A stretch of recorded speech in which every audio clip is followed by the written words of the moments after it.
আসলে আমার এই ভিডিওগুলো থেকে টাকা ইনকাম করাটা মেন বিষয় না। আমার বিষয়টা হলো যে আমার দ্বারা যাতে কেউ উপকার পেতে পারে।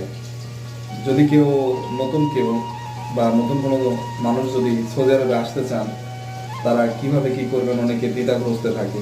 ঠিক আছে, আমার এই ভিডিওগুলোর মাধ্যমে আমি দেখাতে চাই যে আসলে সৌদি জীবনযাপন বা প্রবাসী জীবনযাপনগুলো আসলে কীরকম হয়ে থাকে, প্রবাসী লাইফস্টাইলগুলো আমি আসলে আমার ভিডিওতে আমি তুলে ধরার চেষ্টা করি সবসময়। এই যে আমি দেখেন কথা বলতে বলতে আপনাদের সাথে কথা বলতে বলতে আমি যে আদা কেটে নিচ্ছি।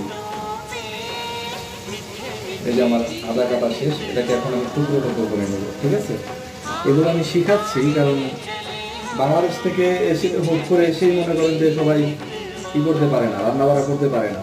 যারা পারে না তারা আমার এই ভিডিওগুলো দেখবেন, আশা করি তারা খুব সহজে রান্না শিখতে পারবেন।